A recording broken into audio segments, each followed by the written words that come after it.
नमस्कार। दिन भर की हर खबर से आपको करने खबरदार, मैं हूं श्वेता सिंह। सबसे पहले खबरों को खबरदार के लेंस से देख लेते हैं। दुनिया जानती है कि पाकिस्तान सिर से लेकर पैर तक विदेशी कर्ज के अरब सागर में डूबा हुआ है, लेकिन कंगाल देश के राजा यानी इमरान खान आए दिन कर्ज के लिए देशों और संस्थाओं के सामने झोली फैलाकर खड़े हो जाते हैं। पर अब इमरान खान ने बाकायदा ऐलान कर दिया है कि कंगाल हो चुका है पाकिस्तान और अब इमरान सरकार के पास देश चलाने तक के पैसे नहीं बचे, यानी विदेशी कर्ज के आगे इमरान ने सरेंडर कर दिया। लेकिन वो अपनी जिम्मेदारी से पलना नहीं झाड़ सकते, क्योंकि जब से सत्ता में आए तब से पाकिस्तान के सिर पर कर्ज का बोझ बढ़ता गया। इसीलिए खबरदार में आज हम पाकिस्तान के विदेशी कर्ज की बैलेंस शीट का विश्लेषण करेंगे। क्रिप्टो करेंसी नाम आपने सुना होगा, हो सकता है क्रिप्टो करेंसी में इन्वेस्ट भी किया हो। अगर किया है तो जानते होंगे कि मोदी सरकार आगामी संसद सत्र में क्रिप्टो करेंसी से जुड़ा एक बिल पेश करने वाली है, जिसके बाद आशंकाएं जताई जा रही हैं कि भारत में सभी निजी क्रिप्टो करेंसी को बैन किया जा सकता है। क्या वाकई ऐसा होने वाला है? और अगर ऐसा हुआ तो भारत में क्रिप्टो करेंसी का भविष्य क्या होगा? आज हम क्रिप्टो करेंसी से जुड़ी आपकी हर आशंका को दूर करेंगे। आज खबरदार में हम अमेरिकी अंतरिक्ष एजेंसी नासा का मिशन डार्ट भी डिकोड करेंगे। आपने फिल्मों में देखा होगा कि अंतरिक्ष से विशालकाय उल्कापिंड धरती से टकराता है, पूरे शहर को बर्बाद कर देता है। कहा भी जाता है कि धरती से डायनासोर्स का अंत ऐसे ही हुआ, किसी उल्कापिंड के टकराने की वजह से, और ऐसा आगे भी हो सकता है। जिससे बचने के लिए आप नासा ने अपना एक स्पेसक्राफ्ट अंतरिक्ष में लॉन्च किया है, जो स्पेस में एक उल्कापिंड से टकराएगा। अगर यह मिशन कामयाब हो जाता है तो धरती पर किसी उल्कापिंड से तबाही का डर हमेशा हमेशा के लिए कैसे खत्म हो जाएगा, यह भी जानना काफी दिलचस्प है। शुरुआत लेकिन हम पाकिस्तान से कर रहे हैं। पाकिस्तान एक कंगाल देश है जो दूसरों के टुकड़ों पर पलता है। पाकिस्तान का यह सच पूरी दुनिया को पता है, लेकिन अब पाकिस्तान के प्रधानमंत्री इमरान खान ने भी यह सच कबूल कर लिया है और मान लिया है कि अब पाकिस्तान कोई भी देश और ज्यादा कर्ज देने को तैयार नहीं है। और अब इमरान खान ने अपनी आवाम का खून चूसने का प्लान बनाया है, जो पहले ही महंगाई के कड़वे घूंट पी रही है। दरअसल एक लोन चुकाने के लिए दूसरा लोन लेने को मजबूर पाकिस्तान को अब कोई नया लोन देने को तैयार नहीं है। ऐसे में इमरान खान को अब कोई रास्ता सूझ नहीं रहा और वो सरेंडर कर चुके हैं, लेकिन ये मानने के लिए तैयार नहीं कि पाकिस्तान की इस हालत के लिए वो भी उतने ही जिम्मेदार हैं जितना वहां की पुरानी सरकारें थी।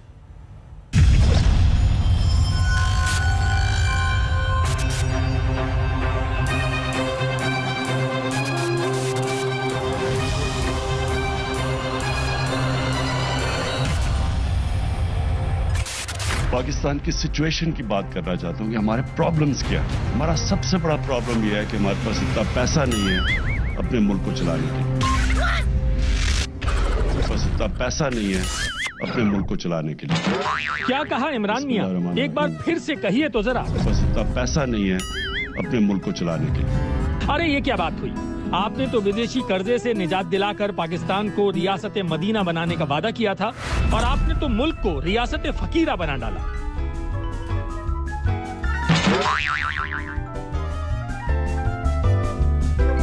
इमरान खान साहब तो बड़ी बातें कर रहे हैं कि नौकरी दूंगा, ये करूंगा, वो करूंगा, गुर्बत मिटाऊंगा। गुर्बत नहीं मिटाएगा, वो गरीब मिटाएगा। पाकिस्तान की सिचुएशन की बात करना चाहता हूँ कि हमारे प्रॉब्लम्स क्या है। हमारा सबसे बड़ा प्रॉब्लम यह है कि हमारे पास इतना पैसा नहीं है अपने मुल्क को चलाने के लिए, और जिसकी वजह से हमें कर्जे लेने पड़ते हैं। और ये हमने जो एक जिस तरह घर भी किसी का हो, अगर घर के अंदर आपके खर्चे ज्यादा और आपकी आमदनी कम है, वो घर मुश्किलात में पड़ा ही रहेगा। उसमें कभी भी उस घर के अंदर आगे बढ़ने की सलाहियत नहीं होगी, क्योंकि वो जो पैसा आपके पास सेव करके जो आप इन्वेस्ट करते हैं अपनी फ्यूचर के लिए, वो आपके पास पैसा ही नहीं होगा कभी भी। और ये हमारा मुसलसल प्रॉब्लम रहा है पाकिस्तान में।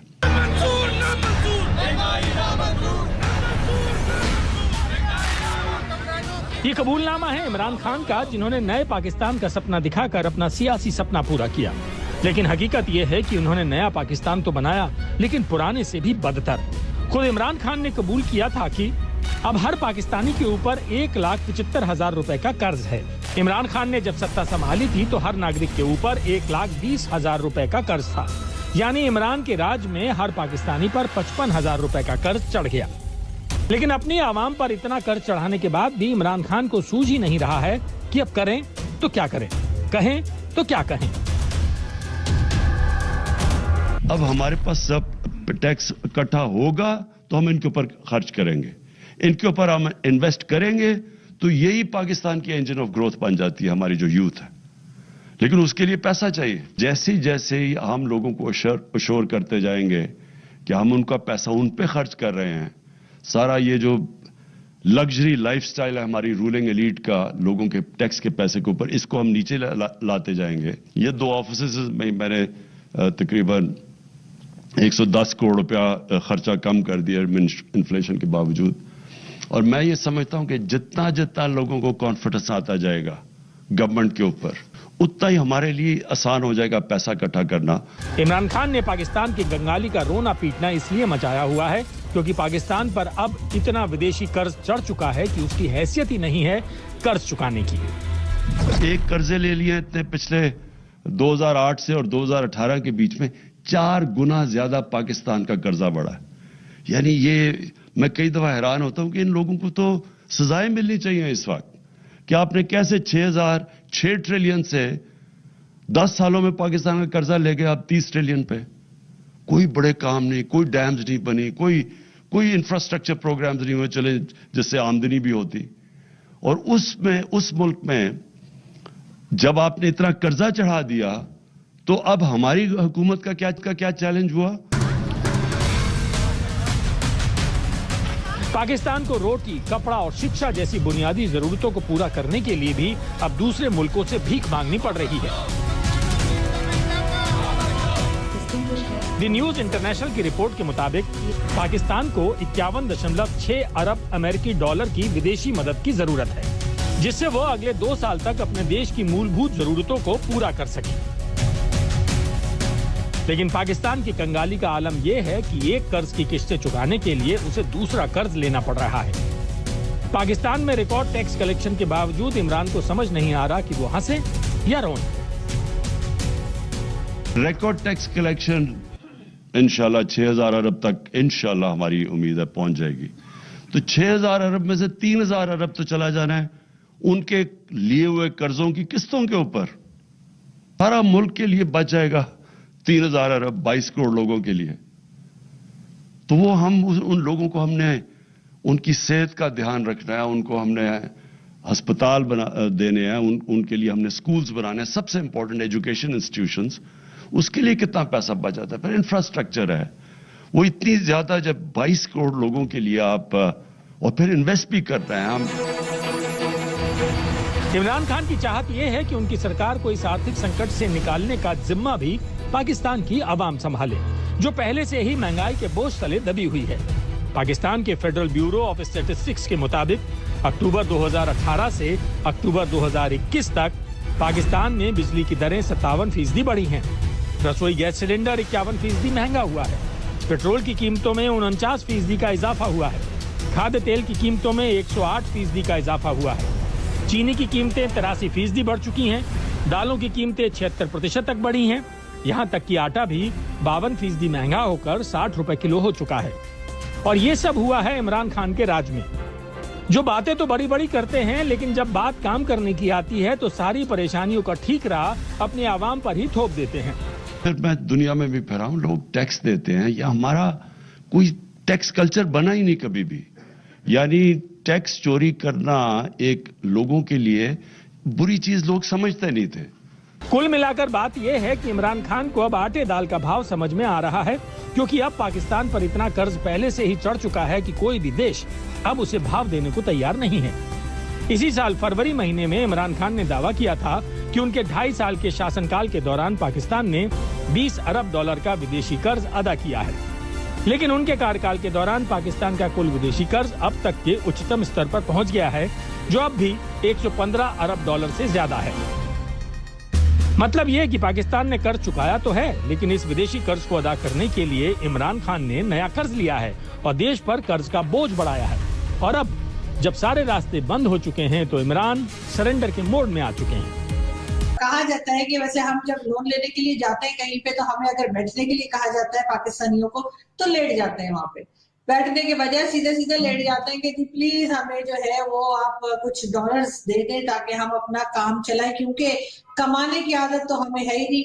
मांगे तांगे पे बरसों से हम मुल्क को चला रहे हैं और आगे भी यही लग रहा है कि इसी किस्म की गवर्नमेंट्स आ रही हैं और इसी किस्म की गवर्नमेंट अभी भी हैं, जो ये नहीं सोचती कि हमने कुछ अपना खुद भी जो है अपने आप को मजबूत करना है और अपनी इकोनॉमी को आगे लेके जाना है, खुद भी कुछ खाना कमाना भी चाहिए, सिर्फ मांगे तांगे कब तक चलेगा।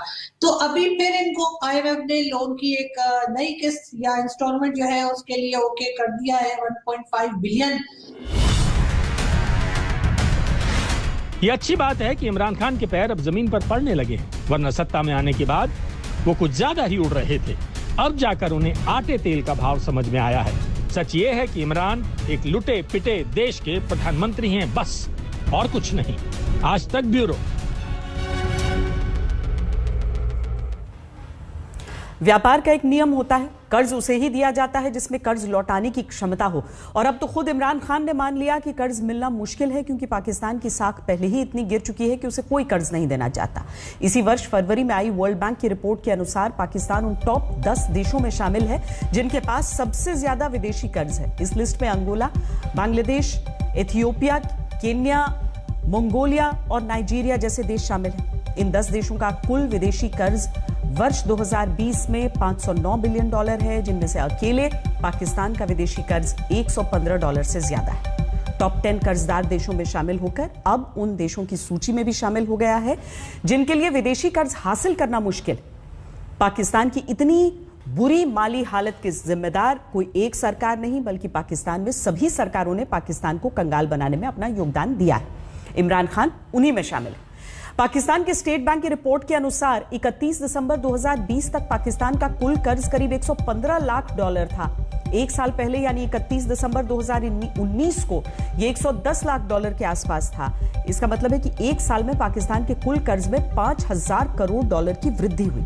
पाकिस्तान पर इस वक्त कुल GDP का 30% हिस्सा कर्ज है। अब खुद सोचिए कि जो देश पहले से ही इतने बड़े कर्ज में डूबा हो, उसे कौन नया कर्ज देने को राजी होगा, और अगर देगा भी तो कड़ी शर्तों के साथ, जैसा कि इंटरनेशनल मॉनेटरी फंड यानी IMF ने किया।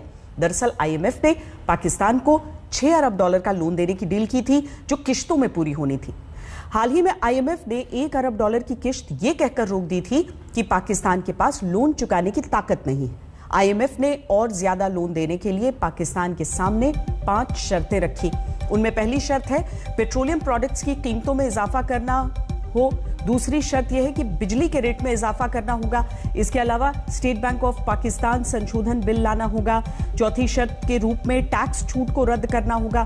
तो पांचवी शर्त कि स्टेट बैंक ऑफ पाकिस्तान को सरकारी नियंत्रण से मुक्त कर दिया जाए।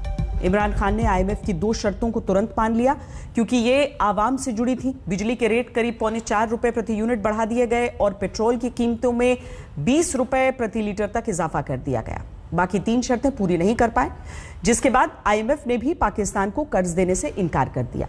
इमरान खान की इन आर्थिक नीतियों ने पाकिस्तान की अर्थव्यवस्था का बेड़ा गर्क किया, जिसकी चर्चाएं अब पाकिस्तान में आम हो चुकी हैं। पैसा देते हैं तो उनको ये गारंटी भी चाहिए होती है कि ये पैसा वापस मिले, और वो तब मिलेगा जब वो अपनी कंडीशंस उन्होंने, क्योंकि यहाँ पे इनका ऑफिस भी होता है, मतलब जो मुल्क इनसे लोन लेते हैं तो वहाँ पे इनके ऑफिस होते हैं और ये वहाँ के हालात को, सारी चीजों को देखते हैं कि इनका जो रेवेन्यू है वो कितना है, टैक्सेस कितने हैं, और मतलब बाकी चीजें कैसी चल रही है, क्या ये बैक भी कर सकते हैं कि नहीं कर सकते, तो तब जाके ये दिया जाता है। डॉलर के जो प्रेशर था रुपए के ऊपर वो भी बहुत ज्यादा था। आपने इसी महीने मतलब एक हफ्ता पहले तकरीबन 177 को टच किया, हिस्ट्री हाईएस्ट प्राइस जो थी डॉलर की, और उसकी वजह ये थी कि IMF हमें पैसे नहीं दे रहा था। हमारी हुकूमत मजबूर है कि जो इंटरनेशनल कीमतें बढ़ रही हैं उसके साथ हमें चलना पड़ेगा। हुकूमत के पास इतने वसाइल नहीं है अपने जेब से भी। अपने जेब से अगर हुकूमत दे सकती थी, मैक्सिमम जितना दे सकती थी, पूरी दुनिया के अंदर मैं दावे से कहता हूँ कि जिन मुल्कों में तेल भी निकलता है ना, पूरी दुनिया के अंदर इस वक्त सबसे ज़्यादा तेल सस्ता पाकिस्तान के अंदर है। अल्हम्दुलिल्लाह इस वक्त हुकूमत पाकिस्तान 0 टैक्स ले रही है तेल के ऊपर। 0 टैक्स पूरी दुनिया के अंदर नहीं है। तो सर पेट्रोल आखिरी दफा कब देखा था आपने? डलवाया छोड़ दीजिए। रोज डलवाते हैं। अच्छा, मुझे ऐसा लगा सीरियस शो है, आपने लतीफे सुनाए। पेट्रोल की कीमत हमारे इख्तियार में नहीं है। हमने IMF के साथ मुआहिदा किया है पेट्रोल का मुआहदा हमने किया है कि उसको हम आहिस्ता आहिस्ता 200 पे पीरियड पर पहुंचाएंगे और हम डॉलर को पहुंचाएंगे 300 पे। सब कौम को बता दे, आप लोग कभी इधर से पकड़ते कभी उधर से पकड़ते, सीधा सीधा बात लोगों को कर ले कि आप लोगों ने मुल्क को IMF के सामने सरेंडर किया है। विरोधाभास देखिए कि इमरान सरकार को अपनी आवाम से कम खाने की हिदायतें देनी पड़ रही हैं और उनकी बात वो करते हैं कश्मीर की आवाम के हक की, लेकिन सच तो यह भी है कि जब आवाम ही देश के प्रति अपना फर्ज न समझे तो उस मुल्क को दूसरों के आगे हाथ फैलाने से कौन बचा सकता है। इमरान खान ने इस्लामाबाद में ट्रैक एंड ट्रेस सिस्टम का उद्घाटन किया है। ट्रैक एंड ट्रेस एक ऐसा सिस्टम है जिसके जरिए टैक्स जो लोग नहीं भरते हैं उन लोगों को खोजा जाएगा और उनसे टैक्स वसूला जाएगा। हैरानी की बात है कि 22 करोड़ की आबादी वाले पाकिस्तान में सिर्फ 30 लाख लोग टैक्स देते हैं। इनमें से 10 लाख लोग वो हैं जो सिर्फ टैक्स भरते हैं, रिटर्न्स भरते हैं, कोई रकम नहीं देते। मतलब सिर्फ 20 लाख लोग टैक्स देते हैं। कुछ वक्त पहले इमरान खान के फाइनेंस एडवाइजर शौकत तरीन ने यहां तक कह दिया था कि मुल्क में जो लोग इनकम टैक्स और GST नहीं देंगे उनको मतदान का अधिकार नहीं मिलेगा। लेकिन समझने वाली बात यह भी है कि जिस देश के लोग पहले से ही कर्ज के जाल में फंसे हों वहां इनकम टैक्स देने की किसको पड़ी है। यानी पाकिस्तान इस वक्त कंगाली की जिस खाई में गिरा है वो खाई उसके खुद अपने आप खुद ही है। इमरान खान अगर वास्तव में पाकिस्तान के हालात सुधारने पर जोर देते तो ये नौबत नहीं आती, जिसका नतीजा ये हुआ कि इमरान को जनता के बीच अपनी लोकप्रियता घटने का शौक लगा, इसीलिए वो अब इमोशनल हो रहे हैं। गैलप इंटरनेशनल की एक सर्वे रिपोर्ट में पाकिस्तान के 53% लोगों ने माना कि इमरान सरकार में देश की अर्थव्यवस्था खराब हुई। 23% पाकिस्तानी आवाम ने कहा कि इमरान सरकार में बेरोजगारी सबसे बड़ा मुद्दा है। सर्वे में खुलासा हुआ कि 66% पाकिस्तानी इमरान सरकार के कामकाज से संतुष्ट नहीं है। 59% लोगों ने कहा कि इमरान सरकार का प्रदर्शन पिछली सरकारों से खराब है।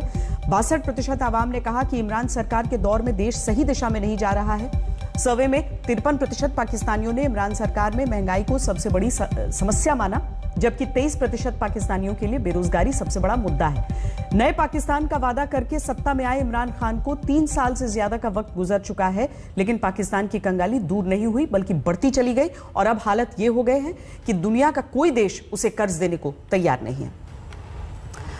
अगली खबर उन 10 करोड़ निवेशकों के लिए जिन्होंने क्रिप्टो करेंसी में अपना करोड़ों रुपया निवेश कर रखा है। अब यह तय हो चुका है कि संसद के शीतकालीन सत्र में भारत सरकार क्रिप्टो करेंसी पर कानून लाने जा रही है। सिर्फ इस एक खबर से पिछले 48 घंटे में क्रिप्टो करेंसी के बाजार की क्रैश लैंडिंग हो गई। क्रिप्टो करेंसी के दाम आसमान से गिरकर जमीन पर आ चुके हैं। लोगों को समझ नहीं आ रहा कि अब आगे क्या करें। संसद के शीतकालीन सत्र में पेश होने वाले इस बिल का नाम है the crypto currency and regulation of official digital currency bill 2021। इसमें साफ साफ शब्दों में यह लिखा गया है कि भविष्य में रिजर्व बैंक ऑफ इंडिया की ओर से जारी डिजिटल करेंसी को छोड़कर बाकी सभी प्राइवेट क्रिप्टो करेंसी पर बैन लगाया जाएगा। आपको जानकर आश्चर्य होगा कि पूरी दुनिया में क्रिप्टो करेंसी के इस्तेमाल करने में भारत पहले नंबर पर है। देश के करीब 10 करोड़ निवेशकों और ट्रेडर्स के क्रिप्टो करेंसी में करीब 70,000 करोड़ रुपए का निवेश कर रखा है। इसका मतलब यह हुआ कि देश में क्रिप्टो करेंसी की अपनी एक अलग अर्थव्यवस्था चल रही है जिस पर किसी तरह का कोई अंकुश नहीं, लेकिन अब इस पर लगाम लगाई जा रही है। दूसरा पहलू यह है इसका कि देश में क्रिप्टो करेंसी में निवेश करने वाले लोगों की औसत उम्र 22-24 साल है। एक रिपोर्ट के अनुसार भारत के शहरों में रहने वाले करीब 19% युवा अगले 6 महीने में क्रिप्टो करेंसी में निवेश करने वाले हैं। यानी देश की युवा पीढ़ी क्रिप्टो करेंसी के जरिए अमीर बनने के सपने देख रही है। अब यह भी समझिए कि केंद्र सरकार को क्रिप्टो करेंसी पर बिल लाने की जरूरत क्यों पड़ रही है। सरकार के अनुसार क्रिप्टो करेंसी का इस्तेमाल डिजिटल एक्सचेंज पर होता है और इसे हैक करने का खतरा हमेशा बना रहता है। ऐसे में निवेशक का पैसा साइबर अपराधियों तक पहुंच सकता है। इसके अलावा पिछले कुछ समय में यह बात सामने आई कि ड्रग डीलर्स और दूसरे अपराधी पैसे के लेन देन में क्रिप्टो का इस्तेमाल करते हैं। मनी लॉन्ड्रिंग में भी क्रिप्टो करेंसी का प्रयोग होता है। इसकी सबसे बड़ी वजह यह है कि क्रिप्टो एक्सचेंज की जांच करना बहुत मुश्किल है। इसके अपराधियों की पहचान सामने नहीं आ पाती। इन सारी बातों को ध्यान में रखकर पीएम मोदी इस बात का इशारा कर चुके हैं कि देश में क्रिप्टो करेंसी को लेकर नया कानून लाया जा सकता है। अब जब तय हो चुका है कि बिल आने वाला है तो इस खबर से क्रिप्टो करेंसी के दाम लगातार गिर रहे हैं, निवेशकों में खलबली मची हुई है। यह सवाल है कि आगे क्या होगा। अगर क्रिप्टो करेंसी को लेकर आपके मन में सवाल है तो आपको हमारी ये रिपोर्ट जरूर देखनी चाहिए। इसमें आपका भ्रम और भय दूर हो जाएगा।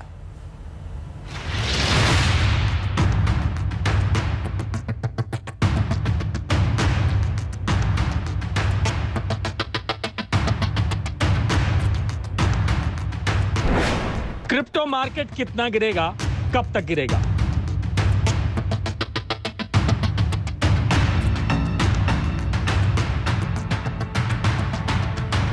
क्या क्रिप्टो में किया गया निवेश पूरी तरह डूब जाएगा?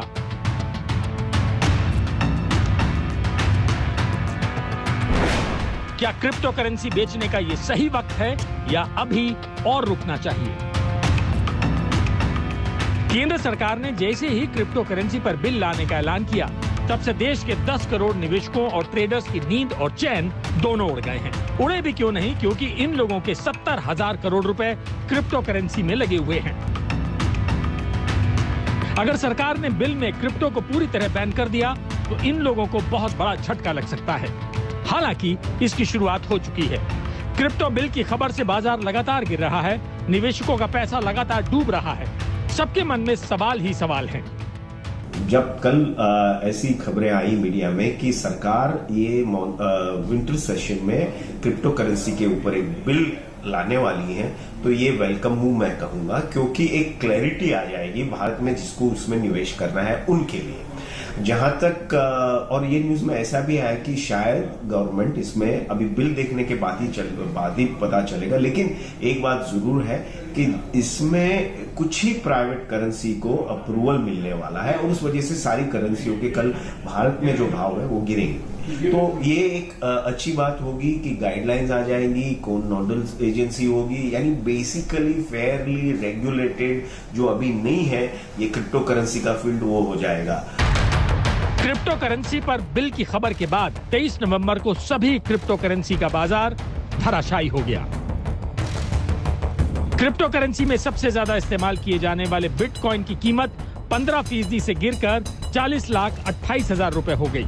इसके अलावा एथेरियम लगभग 12% से गिरकर 3,05,114 रुपए और टीथर में लगभग 6% की गिरावट के साथ कीमत 76 रुपए हो गई। इसके बाद आज यानी बुधवार को भी भारतीय एक्सचेंजों पर क्रिप्टो करेंसीज में भारी गिरावट देखी गई।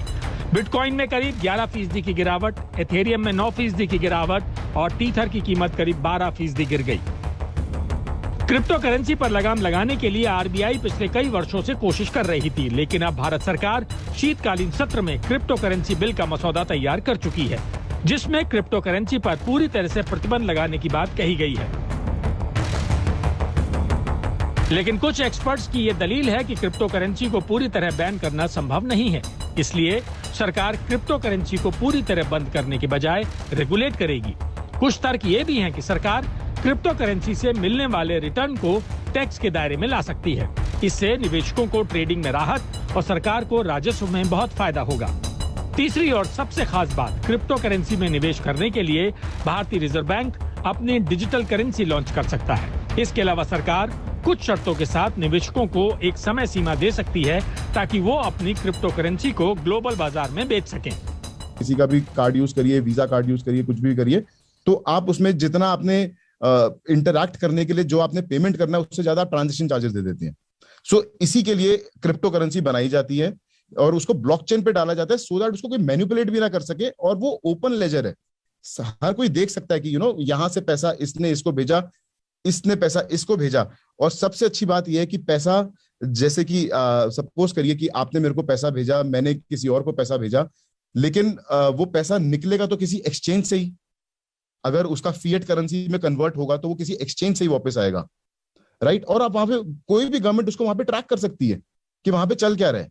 सो देयर इज नो फियर, आप उसको रेगुलेट करिए बहुत अच्छे से एक्सचेंज के साथ मिलके।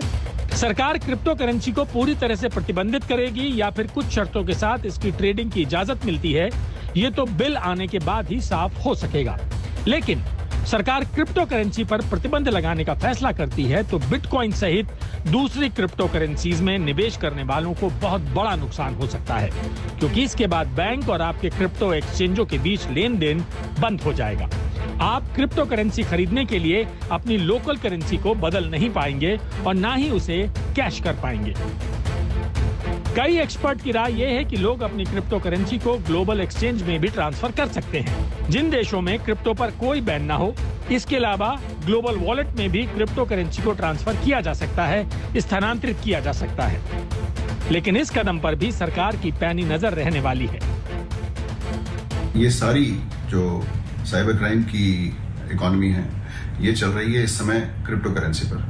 क्रिप्टो करेंसी के पीछे जो टेक्नोलॉजी है, जो तकनीक है, वो ब्लॉकचेन है और वो एक बहुत अच्छी टेक्नोलॉजी है। लेकिन क्रिप्टो करेंसी का उपयोग ज्यादातर अब ड्रग्स में, मनी लॉन्ड्रिंग में और इवन टेरर फाइनेंस में हो रहा है। इसके चारों ओर एक रेगुलेशन इसलिए भी लाना जरूरी है क्योंकि एक स्पेकुलेटिव बबल सा तैयार हो गया है जिसमें निवेशक अपना पैसा लगा रहे हैं और यहाँ पर जो निवेशक है उसको कोई भी प्रकार का प्रोटेक्शन प्राप्त नहीं है। कल चल के अगर कोई क्रिप्टो करेंसी एक्सचेंज खत्म हो जाए या क्रिप्टो करेंसी कोलैप्स हो जाए या हैक हो जाए तो कोई भी प्रकार का प्रोटेक्शन किसी को इसमें मिलता नहीं। बिल के बारे में सुनकर बहुत से निवेशक क्रिप्टो करेंसी को बेचने का मन बना चुके हैं, लेकिन इसमें दिक्कत यह है कि एक तो मार्केट लगातार गिर रहा है, भाव कम होते जा रहे हैं और दूसरा जब ये लोग अचानक से अपनी क्रिप्टो करेंसी बेचने लगते हैं तो मार्केट क्रैश कर जाता है। कुछ महीने पहले जब चीन ने क्रिप्टो करेंसी पर पूरी तरह से प्रतिबंध लगाया था तब भी इस तरह की समस्या सामने आई थी। कुल मिलाकर ये धैर्य के साथ इंतजार का समय है। अब देखना यह है कि क्रिप्टो करेंसी वाले बिल में निवेशकों को क्या मिलता है। ब्यूरो रिपोर्ट, आज तक।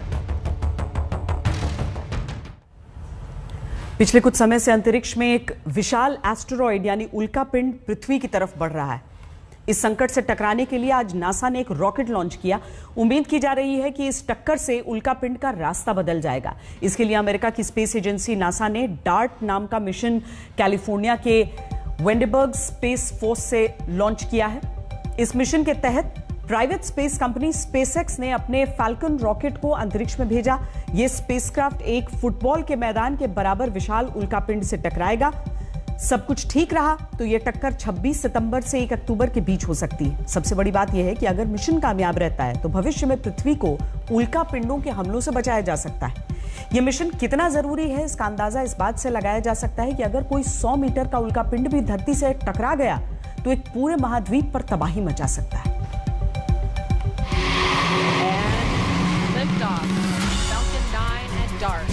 On NASA's first planetary defense test to intentionally crash into an asteroid. NASA ने अपना एक अनूठा मिशन लॉन्च कर दिया है जिसका मकसद है 15,000 किलोमीटर प्रति घंटे की रफ्तार से एक एस्टेरॉयड से टकराना।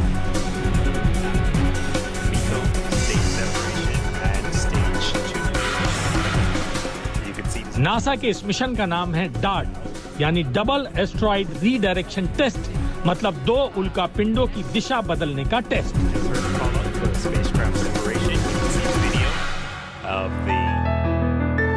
डार्ट मिशन का मकसद ये जानना है कि क्या धरती की तरफ बढ़ते किसी उल्कापिंड की दिशा बदली जा सकती है। जिस उल्कापिंड पर नासा डार्ट स्पेसक्राफ्ट के जरिए हमला करेगा उसका नाम है डिडिमोस। डिडिमोस उल्कापिंड का साइज एक फुटबॉल मैदान के बराबर है। डिडिमोस के चारों तरफ चक्कर लगाता हुआ एक छोटा चंद्रमा जैसा पत्थर भी है। नासा इस छोटे चंद्रमा जैसे पत्थर को निशाना बनाएगा जो डिडिमोस से टकराएगा।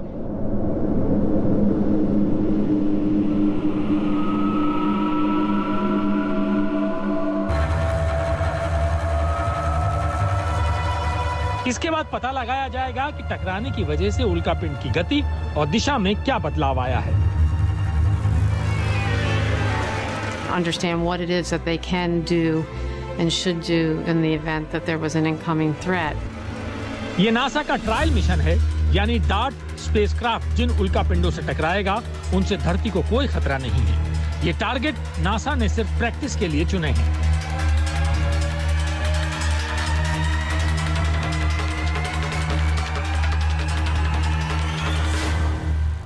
इन उल्कापिंडों से डार्ट की टक्कर अगले साल सितंबर-अक्टूबर के बीच हो सकती है।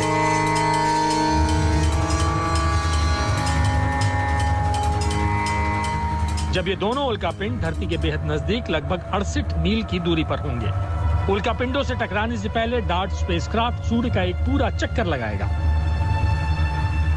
The kind of object that DART is going to visit is an object that's about the size of the Washington Monument.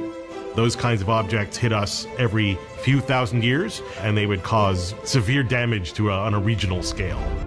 अगर नासा का यह मिशन सफल होता है तो भविष्य में उल्कापिंडों के टकराने से धरती पर विनाश की संभावना को खत्म किया जा सकेगा। स्पेसक्राफ्ट उल्कापिंड से 24,140 किलोमीटर प्रति घंटा की रफ्तार से टकराएगा ताकि एस्टेरॉयड की दिशा में होने वाले बदलाव को रिकॉर्ड किया जा सके।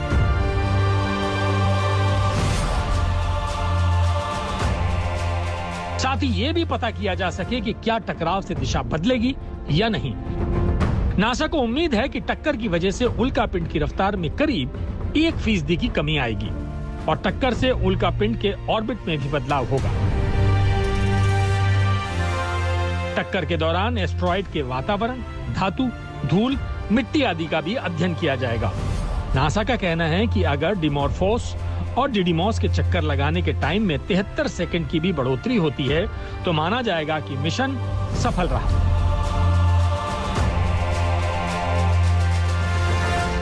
Target for the DART mission is the Didymos asteroid system, named Didymos. And it's important to state up front that Didymos is not a threat to the Earth. So this is not a threat to the Earth. This asteroid is not on a collision course with the Earth. This is a good way to do this first test to demonstrate this technology. NASA का ये mission अगर सफल रहा तो धरती से किसी उल्कापिंड के टकराने का डर हमेशा हमेशा के लिए खत्म हो जाएगा।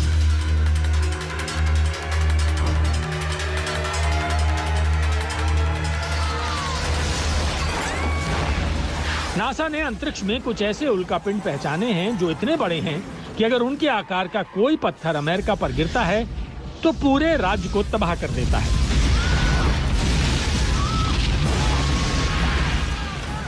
अगर ये समुद्र में गिरता है तो बड़ी सुनामी ला सकता है, जिसको लेकर हॉलीवुड में एक मूवी भी बन चुकी है।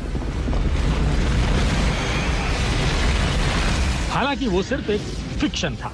नासा ने कम से कम अगले 100 साल तक ऐसी किसी घटना के होने की संभावना को पूरी तरह खारिज किया है।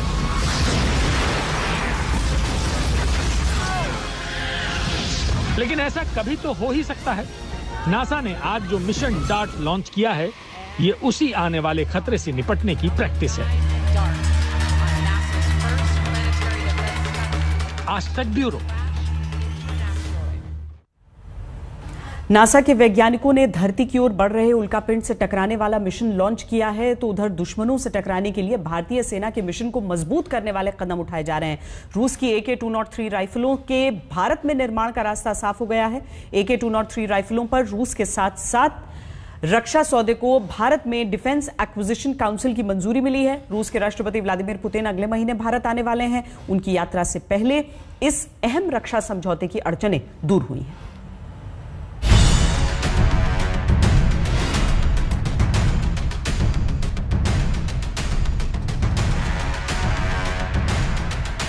रूसी S-400 एयर डिफेंस सिस्टम के साथ भारत रूस रक्षा संबंधों की जो मजबूत नींव पड़ी है, उस रक्षा संबंध को आगे बढ़ाएगा क्लाशनिकोव राइफल सीरीज का AK-203। भारत के रक्षा मंत्रालय के डिफेंस एक्विजिशन काउंसिल यानी DAC ने 5,000 करोड़ रुपयों के इस रक्षा सौदे को मंजूरी दे दी है। भारत रूस की इस डील के तहत AK-203 राइफलें उत्तर प्रदेश की अमेठी की फैक्ट्री में बनेंगी। 10 वर्षों में 7.5 लाख AK-203 राइफलों को मेक इन इंडिया के तहत बनाना है, लेकिन पहली 70,000 राइफलों में रूसी कलपुर्जे लगेंगे और तब तक टेक्नोलॉजी ट्रांसफर का काम पूरा कर लिया जाएगा। AK-203 का मैन्युफैक्चरिंग कोरवा में होगा, अमेठी में। इससे हम लोग का एक मेक इन इंडिया के लिए एक बहुत बड़ा पुश मिलेगा। टेक्नोलॉजी ट्रांसफर होने से हम लोग के पास कैपेबिलिटीज भी रहेंगी कि राइफल को हम लोग जिस तरह से उसका थोड़ा मेंटेनेंस करना होगा, स्पेयर पार्ट्स करना होगा, ये हमारे लिए इजियर भी हो जाएगा। AK-203 राइफलों के समझौते को DAC की मंजूरी रूसी राष्ट्रपति व्लादिमीर पुतिन की भारत यात्रा के करीब 2 हफ्ते पहले मिली है। भारत रूस सालाना बैठक के लिए दिसंबर के पहले हफ्ते में पुतिन भारत आ रहे हैं। पुतिन की भारत यात्रा के दौरान लॉजिस्टिक सपोर्ट के लिए एक दूसरे के मिलिट्री बेस का इस्तेमाल करने जैसे रक्षा समझौते हो सकते हैं। लंबे समय से अटके रहे AK-203 राइफलों के समझौते को भारत में मंजूरी पुतिन की यात्रा को फील गुड फैक्टर दे रहा है। वैसे इस पर सैद्धांतिक सहमति पिछले साल रक्षा मंत्री राजनाथ सिंह की मॉस्को यात्रा के दौरान बन गई थी। भारत और रूस के बीच में AK-203 असॉल्ट राइफल का समझौता भारतीय सेना के लिए काफी महत्वपूर्ण है। इस समझौते के तहत आने वाले दिनों में उत्तर प्रदेश में भारतीय सेना के लिए करीब 7.5 लाख असॉल्ट राइफल तैयार की जाएंगी। रूसी राष्ट्रपति व्लादिमीर पुतिन की अगले महीने भारत यात्रा से पहले रूस ने भारत को S-400 मिसाइल सिस्टम देना शुरू कर दिया है और इस बीच भारत सरकार ने AK-203 असॉल्ट राइफल के समझौते को हरी झंडी देकर एक बड़ा संदेश दिया है। AK-203 AK सीरीज की अपग्रेडेड राइफल है। इस्तेमाल करने में सुविधाजनक AK-203 राइफलें 3.8 किलोग्राम वजन की हैं। कम मेंटेनेंस की जरूरत वाली AK-203 राइफलें भारतीय सेना की इंसास राइफलों की जगह ले सकेंगी। निर्माण शुरू होने के 32 महीनों बाद इन्हें भारतीय सेना को सौंपा जा सकेगा। 5,000 करोड़ का ये जो डील है, इससे एम्प्लॉयमेंट भी जनरेट होगा। इससे हम लोग के डिफेंस कॉरिडोर में, जिस तरह से हम लोग अभी यूपी में डिफेंस कॉरिडोर के लिए डिफेंस कंपनीज आ रहे हैं, उसके लिए भी एक बहुत बड़ा पुश मिलेगा। AK-203 का भारत में निर्माण रक्षा क्षेत्र में भारत को आत्मनिर्भर बनाने का एक और कदम भी साबित होगा। मनजीत सिंह नेगी, दिल्ली, आज तक।